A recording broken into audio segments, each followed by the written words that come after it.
Bienvenidos y bienvenidas a nuestro segmento de la entrevista en el Informativo Popular del día de hoy. Gracias a nuestros compañeros en Caracas por el pase desde los estudios allá en la región capital. Nos encontramos en los estudios de Vive Occidente en Maracaibo, capital del estado Zulia. Hoy vamos a conversar sobre el Mayo de los Trabajadores, el Mayo Obrero, y está con nosotros un invitado de sección. Se trata de Elvano Sánchez, él es el presidente de la Federación Bolivariana Socialista de Trabajadores del Zulia. Elvano, muchas gracias por tu participación con nosotros. Antes de comenzar a conversar, queremos compartir con ustedes una cápsula, un video que nos muestra parte de lo que es precisamente el 1 de mayo como lucha fundamental de los trabajadores en todo el planeta. Adelante con la cápsula. Estados Unidos vive meses de intensa agitación en las fábricas y en las calles. Finalmente, el 1 de mayo es convocada la primera huelga general por las 8 horas. Aquel día, miles de trabajadores se movilizan y Chicago es el epicentro de los acontecimientos. La clase obrera desafía el poder de los capitalistas y por lo tanto la represión no se hace esperar. Ahora los huelguistas se concentran frente a las puertas de la fábrica McCormick. Allí, la patronal impide la organización y acaba de despedir a más de 1000 obreros. Spies, dirigente anarquista, lidera el acto. 6 muertos y varios heridos es el saldo. Miles y miles comienzan a concentrarse en los alrededores de Haymarket, en repudio de la represión, hasta que repentinamente la policía vuelve a arremeter contra la muchedumbre. La farsa comienza a rodar. Se los acusa de pertenecer a una sociedad secreta cuyo fin es destruir, a través de la dinamita, el orden establecido. Todo está armado para condenarlos. Todos desprecian la causa del proletariado. La clase dominante está dispuesta a brindar una lección ejemplar. La prisión y los trabajos forzados son la única solución posible a la cuestión social. Es de esperar que su uso se extienda, escribe el Chicago Tribune. Mientras la fiscalía exclama: ahórquenlos para salvaguardar nuestra sociedad. Albert Parsons, Auguste Spies, Georg Engel, Adolf Fischer, Louis Ling, Michael Schwab y Samuel Fielden. Los capitalistas pudieron silenciar sus voces, pero como predijo Spies, la suya y la del resto de sus compañeros se volvieron poderosas.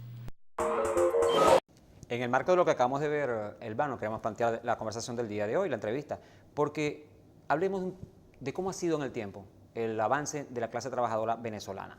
¿Cuáles han sido los logros que se han alcanzado en revolución si lo comparamos con el pasado punto fijista, con el pasado cuarto republicano, pero además si lo comparamos con otros países del planeta?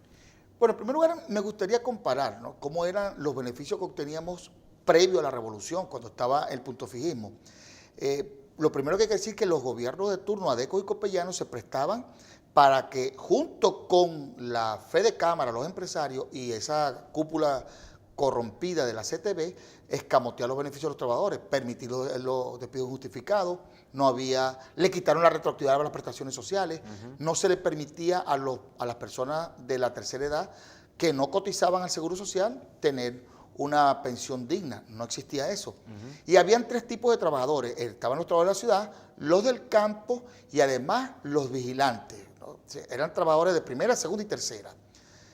A partir de la llegada del presidente Hugo Rafael Chávez Frías, que comienza el proceso de revolución y de ampliar los beneficios de la clase trabajadora, lo primero que se hace es que el gobierno ya no se presta con los empresarios al despido injustificado y comienza la protección a través de los decretos presidenciales. Pero inmediatamente con la modificación de la Constitución, a través del proceso constituyente, inmediatamente se elimina el despido injustificado y se le da un carácter constitucional. Por supuesto, inmediatamente el presidente de la República, Hugo Rafael Chávez Frías, nuestro líder eterno, comienza el proceso de protección. Empieza, una vez que se elimina el despido justificado, que se convierte en un hecho inconstitucional, por supuesto lo va soportando con aumentos continuos de salario, con protección al salario, con medidas de protección en la salud, con medidas de protección a la ingesta, a la comida, y se le da un carácter especial al bono de alimentación, como parte integrante del salario, como un salario integral. Pero además de eso es bien importante porque se le da una protección especial a la mujer. La mujer no puede ser despedida desde el momento en que sale embarazada hasta un año después de haber nacido el niño. Y si el niño o la niña nace en condiciones especiales, la protección se le amplía. Mayor. Pero además, no solamente eso, sino que se le da una protección especial al hombre, porque por supuesto el trabajador cuando le crece la familia tiene niveles de exigencia y empieza el compromiso de ir el hombre de manera responsable a compenetrarse con su hogar y lo despedían. Ahora no. A partir de la llegada del presidente Chávez, eso ya no ocurre. Y hemos visto en países europeos, inclusive también, Albano, como las luchas vuelven a puntos que ya nosotros hemos superado. Sí, bueno, quería terminar comparando el hecho más importante que tenemos nosotros, y quiero que ustedes se recuerden, cómo en el gobierno de Caldera, cuando Teodoro Pecoj era el ministro de Cordiplan, era un peso terrible que teníamos. Se ponían de acuerdo la CTV, Fedecámara y los gobiernos títeres de turno para quitar los beneficios a los trabajadores. Correcto. Entre ellos estaba Marcela Máspero, que se prestaba a toda la vagabundería que había. Bueno, nos quitaron la retroactividad de las prestaciones sociales. Ni pagaron la seguridad social, ni nos dieron aumento de salario, ni nos pagaron el bono doble, que fue las condiciones que se pusieron para quitar la retroactividad de las prestaciones sociales. Bueno, una vez que toma el presidente Hugo Rafael Chávez Frías, lo primero que hace es impulsar la estabilidad de los trabajadores. Y esa promesa que nos hizo en el 98, su campaña electoral, de devolvernos la retroactividad de las prestaciones sociales, lo cumplió. Pero además una cosa bien importante, empieza en los gobiernos de la revolución, tanto del presidente obrero Nicolás Maduro, que continúa la política, como de nuestro líder eterno, Hugo Chávez Frías, a discutir todos los contratos colectivos. En el pasado había una crisis económica, los trabajadores pagábamos el plato roto. Se nos congelaban los contratos, se nos rebajaban los sueldos, no había aumento del tema de la seguridad social. Todo eso era negativo, como ocurre hoy en Brasil y como están recibiendo los argentinos. En Venezuela eso no ocurre. Sí. Al extremo de que esta ley, por supuesto, que nos devuelve la retroactividad de las prestaciones sociales, nos reconoce la estabilidad absoluta, reconoce el papel importantísimo de la mujer, a el hombre de una vez que sale embarazada la mujer, indistintamente estén casados o no. O sea, se protege al hombre como padre, como para sostener el salario. Y por supuesto, todos los contratos, a pesar de la crisis inducida desde afuera y desde adentro con un sector de la burguesía que no entiende que el país es de todo, pues se discuten los contratos. Y a pesar de la guerra económica, se nos aumenta el salario, se aumenta el bono de alimentación. Hasta varias veces al año. No solamente una vez al año, a veces hasta 2 y 3 veces. Y un hecho importantísimo. En el 1936 nosotros fuimos a una huelga, los trabajadores entonces, fuimos a una huelga por el derecho a la contratación colectiva, a la libertad sindical, a que se nos hablara en español, a tener 8 horas de trabajo. Ese mismo año los franceses tenían una huelga para que las vacaciones formaran parte del salario. 80 años después se revirtieron las cosas. En Venezuela ya no estamos peleando los trabajadores por la estabilidad laboral, la tenemos. No estamos peleando los venezolanos por eliminar la tercerización, se eliminó con esa ley novedosa. No estamos peleando los trabajadores por una retroactividad, ya la tenemos consagrada. En Francia están peleando por volver a las 8 horas, porque le aumentaron la jornada laboral.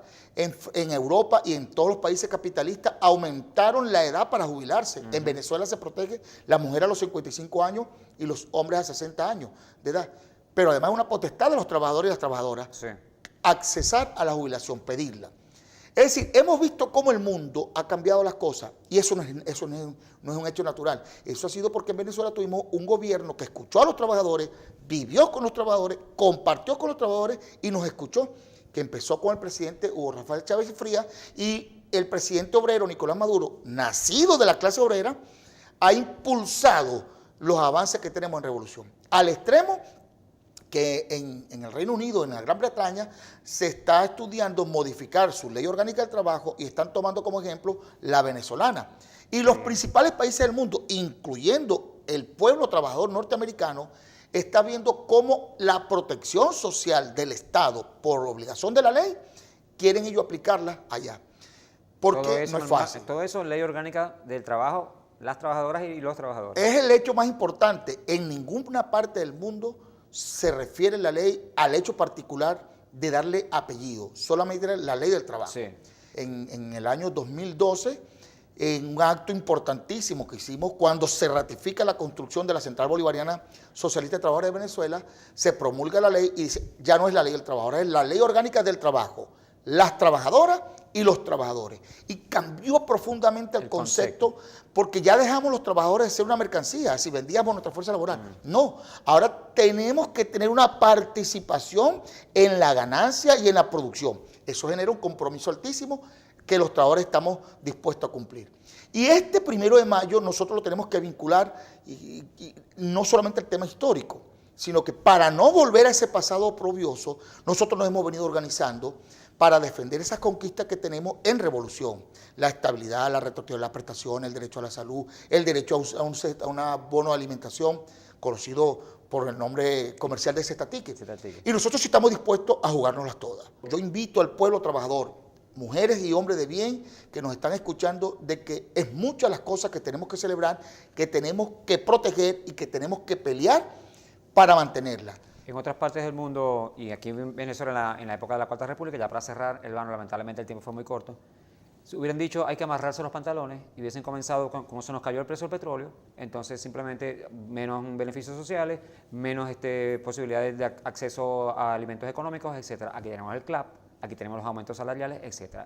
Eso es clave como parte de lo que está diciendo Elvano en lo que es la construcción de la Venezuela socialista. Los que creen que el pueblo trabajador va a quedarse de brazos cruzados, si ustedes pretenden cualquier salida inconstitucional, vamos a responder en todos los terrenos que ustedes quieran ir. En el terreno de la producción vamos a producir, en el terreno económico vamos a producir más, pero en el terreno militar nos estamos preparando. Gracias, Elvano Sánchez, por haber participado el día de hoy. A todos ustedes los invitamos a que sigan con nuestro informativo popular, notas de prensa, reportajes y entrevistas mostrando cómo se construye el poder popular en Venezuela para lograr la patria socialista. Desde los estudios de Maracaibo, nuevamente damos los estudios a nuestros compañeros allá en Caracas.